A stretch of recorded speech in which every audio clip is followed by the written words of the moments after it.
What's going on, everyone? Welcome back to another Reverse 1999 video. Today is going to be more of a casual conversation that I wanted to have with you guys, my followers, and just the Reverse 1999 community about the game, the things that I've enjoyed so far, the things that I feel like the game is lackluster on, and things that I think could be added and changed to the game later on that would allow for a refreshment of the gacha gaming community in total. So I made a list and I just kind of cliff noted it, and I'm going to go into each of them. It was 5 good and then 5 bad and change. So I'll probably spend like a minute or two on each of these subjects. Maybe some of them will get a little bit more time, but we're going to start with the number one. I'll do one good and then one bad, and then we'll do one bad, one good, one bad, one good, and we'll end with a good. So the first one for the bad is something small. It's very insignificant to the way that the game plays, but the summoning animation feels pretty weak.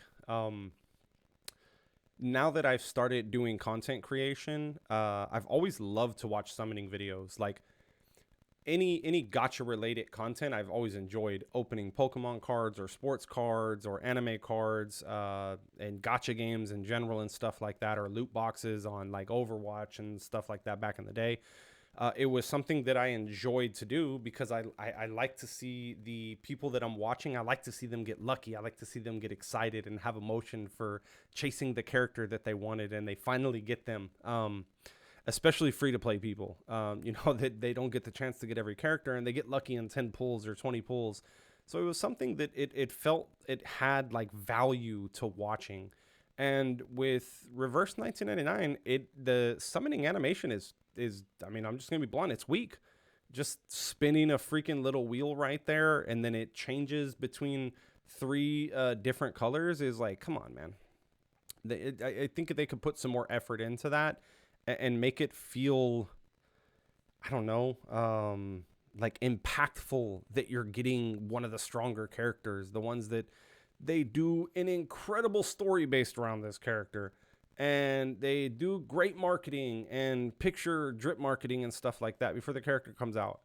And then we just spin a little thread on a wheel, and we hope that it goes orange, and then we hope that our little symbol flies by and the character pops up. Nah, come on, give us something more. I think that could be changed. That's gonna be my number one for the bad one. I think or more of a change, not so much bad. Like I said, it doesn't directly affect the way that the game is played, but it's something I think that could bring more value to me when I'm creating content, and for other people just pulling on a new character. It feels more emphasis that you got something good. Would be a small subtle change that I would enjoy. The first thing that I really want to praise this game on, and I probably should have saved this one for last, but bug it, we're going to do it first, is the ability to get one single copy of a 6-star and not needing to dupe it to actually play the content that is out. A lot of games, gacha games, the 6-star premium characters, they feel a little bit harder to get in other games that I've played, and I promise you I've played hundreds of gacha games. I've whaled on some, dolphin on some, free to play on some, so I've been down every spectrum when it comes to that. And out of every game that I can remember ever playing, besides games like maybe like Dokkan Battle and stuff like that back in the day, one dupe of a 6-star feels like enough.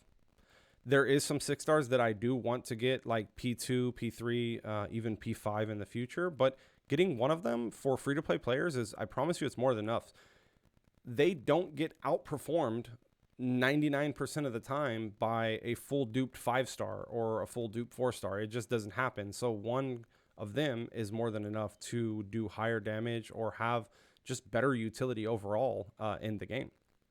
Moving on from that, we are going to go to probably a huge concern for most people playing, and definitely something that I feel gives me less time in the game, is that the amount of daily stamina that we get, the amount of time that I actually get to spend playing the game, besides like the artificial Symbambulance, whatever that, I can't ever say that word, the artificial thing, and the events that come out, like the extra events and stuff that we have. But once you finish those, you're just kind of done with them until they refresh. And a lot of times, because we don't get so much stamina and everything, we have one set plant team or one set mineral team or one set star team. So it's not like we can even go back into these events if we want, oh, I want to try, floor 6 with this different setup and this different team and everything like that. It doesn't really work like that, because most of us that are free to play, or maybe a dolphin or a guppy or something like that, we're probably sitting around like level 55 to maybe 65, depending on how much you refreshed your stamina. But even then, I've been able to fully max out, and I know you don't have to. I know just level 60 I3 is not necessary. You can get like level 30 and be good. But I fully maxed out one page. I think it was like one little top section, which is what, 5-6 characters. And then I have a bunch of I2s just sitting there, and unfortunately for like in-game content, I2s just don't have the defense or health to survive. Like, yeah, their utility is great, still worth using them, but they're getting like 3 or 4 shot, and a lot of these you are playing through at least 5 or 6 rounds before you beat it, even if you have a stacked old character and stuff like that. So that's one of the things, just more daily stamina in the game that allows us to actually play your game more. Maybe more free candy that we get per day or login or for finishing our dailies would be great. And a little bit more, just a boost in stamina, I would say, is the biggest thing for that. So number 2, let's jump retrospect off of stamina and what stamina gets us. Let's jump into events. So events, and this is good, events are very generous in this game. Usually the new character comes out and the event gives us everything that we need to at least maximize that character in some resemblance to getting them fully maxed out. Maybe not all the way through their resonant, and maybe not all the way through their insight, because it does not always give the pages. This event, I didn't see the pages. I could be mistaken. Maybe it comes later in the second part of the shop, but I didn't see the pages in there, which are very easy to get. You just knock those out with dailies. But then again, your stamina is gone. Your stamina is gone for those dailies to get those pages to knock in there, like the mineral pages. So yeah, the events are very generous compared to other games. A lot of games and stuff give like maybe a couple different currencies and stuff like that to get a couple different items for characters, but nothing I've played is like this. I mean, this gives so much freaking items and materials and stuff to boost up a character. I applaud them on that, and it's huge because it allows you to complete. Also, another part about their events is they give you so much time that allows you to complete mostly everything with no stress. Like, if you don't spend every 100% of your stamina that's refreshing in one day, and maybe you just spend a little bit and then you do a little bit the next day, it's no worries, man. This event's probably there for another 2 weeks and you still have time to finish it. And then you finish it and there's still probably a week left and you're like, man, what do I do? I've already gotten everything in the shop. I've already done this. Let me go back to farming the regular materials again. So very generous when it comes to that. Number 3 on the bad, resources outside of events. So let's jump into that. The amount of stamina directly plays into this, but the resources that we get outside of the event, I think they need to add something. What I would say is I feel like the bond that the character is getting inside the wilderness, they should also start randomly. I feel like the character should randomly find items. Maybe it's 1 per 24 hours, like one of the little birds for 24 hours, or one of those little Toy Story head looking doll things per 24 hours. 1 per 24 hours will be, it's a little amount for them to give, but it's great. And every character should have like some item that they have a higher chance of finding, and it doesn't even have to be 100%. Man, if they don't find the item, give us the lower tier item, or one of the lower tier items that allows us to make that higher tier item in the wilderness. I think would be great. Cool idea. Something I was thinking about, because the wilderness just feels dead. You just go there, you click 2 buttons. If you want to decorate it, you decorate it. Decorating doesn't do anything though. If it had some kind of value, besides just having fun and decorating an island, then it would entice me more into that. But I promise you there's probably people that like that, and I'm not knocking it. It's a great idea, but it just doesn't feel like it adds value for spending time doing that. And a lot of times for gacha games, you utilize your time when it comes to value of progressing your account. At least I do. My time is in the value of progressing the account. So number 3 on the good is the character variety. And I want to talk about this now because we are on chapter 3 or event 3. And I feel like this game has blown it out of the water. Reverse 1999 applauds to your team. You have blown it out of the water on ethnicity and staying true to that ethnicity. And the overall different style and cosmetics between, or aesthetics, I'm sorry, of each of the characters. They all feel individualized. Like, man, we got a freaking dog, Pickles. And then we get the TV girl, I forgot her name, 3 TV screens. Like, dude, this is crazy. Like, these are characters you would never see anywhere else. A rocking horse, a radio. We got Black Dwarf, my second wife. We got Shaman coming out, and then we have 37 and 6 coming. Both of them look crazy cool. So just a huge compliment to Reverse 1999 for doing so well on all these different styles of characters and their abilities. All of their abilities have unique aspects to them. None of them feel like they're just rehashes of another character at all in any means. And it truly feels like you are using that character to their lore or their potential when you're playing with them. So applaud to that. Very, very big, huge thing that I have enjoyed so far in this game. Number 4 on the change is translations. I just applauded you on all of that, but we're gonna flip to the other side of that coin. The translations, they feel robotic. I am a huge believer in a huge connoisseur of like storytelling and lore and stuff like that. And I get it. Some people are playing the game to play the game. They don't care about the lore. They don't care about the story, anything like that.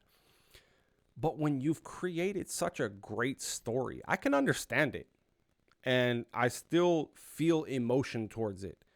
But the translations in the English subtitles, when I'm reading it, they're freaking awful. It feels like you threw it in ChatGPT or you threw it in Google Translate and allowed it to do its thing. Like, it doesn't feel human, like someone who would be in that culture that also knows how to translate into English is giving the emphasis or emotion of translation.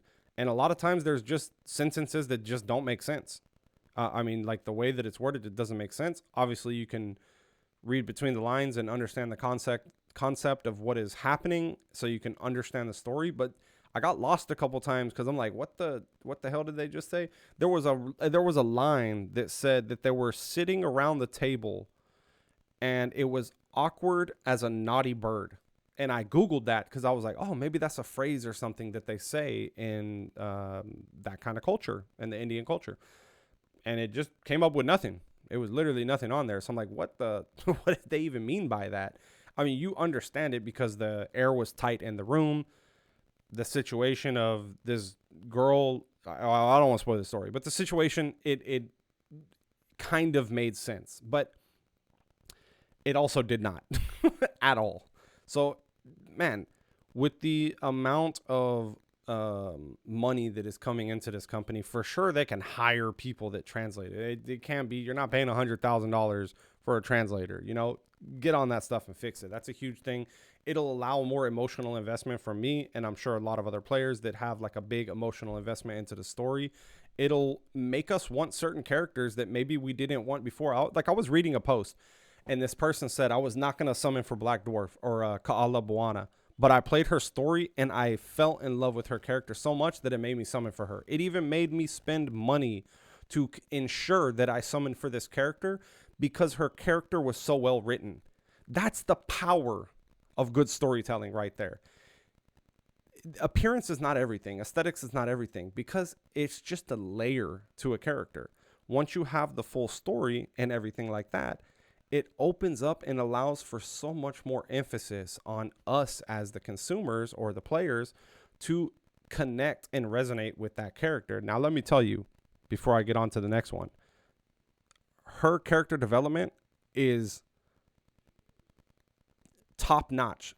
And I mean top notch in regards to 90% of animes that have ever been created and 90% of games that I've ever played. I truly believe that she is one of the best well-written characters of all time to this day in any game that I've ever played. The That's a high thing. Go play the game. Go read it. Don't skip it. Don't hit the skip button. Go check it out. It's friggin' amazing, and it hits home because it's real. It's not like she's crazy powerful or anything like that. She's just real. Number 4 is a good, and this was kind of tying back into like the summoning and generous with only needed one dupe. And please, down in the comments, let me know if you guys are feeling the same way or you've had opposite experiences as me, because I would like to know. I'd like to have conversation in the comments as well with all you guys that are watching this and gaining value from this as well. Is how is y'all summoning pities gone? Because I promise you, I feel like I have never hit pity once, and I have never lost the 50-50. Now, of course, that is lucky. I know 100% it's lucky. But I have other friends that play this game as well. They're not content creators. They're not spenders. They're free to play. And they have also had very similar experiences, maybe hitting pity once or maybe losing the 50-50 once. But they've been able to achieve every character. As free to play, they've been able to get every single character that's come out, and they still have summons left over. Maybe it's 20 or 30 summons, but they still have some left over. So let me know about that. That's more of a question than a good or bad, but I put it in the good category because I've experienced the good side of this. Maybe it deserves to be in the bad, and I'm just capping. So let me know in the comments down below what y'all's experiences have been with the summons and how often y'all have had to go to pity, or if you've lost the 50-50 every single time. Let me know. The number 5 on the bad, which is the last one on the bad, is the battle pass. And I'm split between the battle pass because we do get a skin every time, and all of the skins have been pretty cool, but they have been for unusable characters, except for Bicorn Bloom. For me personally, they've been for unusable characters. Well, let me take that back. Charlie I've used, but she is soon going to be replaced in the next event, and we will not use her anymore. Bicorn Bloom I use, but now she has become a backup. So she is in the 4th slot for my plant team because Anna and Lee and Jessica and Sotheby is just a better choice to have, maximizing survivability, damage, and buffs going into the battle. So maybe the battle pass, I would respect it more. Either if we just didn't get a skin at all, but you gave us a crap ton more materials to actually boost up some more characters, to play with some more characters in this lovely, beautiful world that you've created with all these amazing characters and amazing stories and everything like that. We don't get to play with them all. We have to pick and choose. And a lot of times we're picking and choosing the same ones across every single account because it's just the meta. So a revamp of the battle pass, or I don't know, maybe a revamp of the battle pass in some way that either gives more aesthetic stuff or less aesthetic stuff, but more materials or more summons, something like that. I don't know. What do you guys think about that? Let me know down below what you guys' thoughts are on that. Maybe I'm just talking out my ass and everything is perfect, but I just feel that anytime I do the battle pass, I wait until the last day and then I buy everything all at once. The stuff that I get is like, well, I just used everything in a couple of minutes and then it's just gone. It's like, what the hell do I just spend freaking $15, $20 on this? And that $20 was gone in 5 minutes. Yeah, let me know what y'all think. The last thing for the good is every single patch that they have done so far. And I don't know the timeline of how this went on the CN version, or if Global's getting all of this stuff because CN was kind of a precursor to Global. So, you know, we're behind CN. But every single update or event update and stuff that Global has had, they've given us quality of life updates that have truly impacted the playability and the overall great feel of logging into the game, and them listening to us. So a huge shout out to them for that, because I feel like every event has brought in some sort of quality of life that has made the game better, especially this last one with giving us the multiple resonant paths that we can create and the multiple teams that we can create as well. So we don't have to go back in and always change those up. We can have our set teams. And the wilderness, where we can go into the wilderness from any menu and it'll like auto populate how many items already in there for how many you need. Like, yeah, that's huge. That's huge. If every game did that, it'd make me want to log into them more. This made me want to log into here more. Now I'm wishing like, damn, I'm logging in here more, but I ain't got no damn stamina to play it. I'm like, come on, there's a trade-off. But anyways, guys, thank y'all so much for watching. I hope y'all continue this conversation with me in the comments. If you haven't subscribed already, please think about it. Hit that subscribe button. It does mean the world to me. Plus, it'll allow you to stay up to date with any Reverse 1999 content that is coming out. I will be making a guide for Kaala Boana in a couple of days. I want to get her level 60. I want to get her Resonant 10. I want to get the Psycube all the way boosted up, so that way I can fully do a pure detailed content on her, how I use her with the team I'm choosing, how to play with her kit and everything like that to the maximum ability. But anyways, y'all have a great day, great night, great morning, wherever you're at. I'll see y'all in the next video.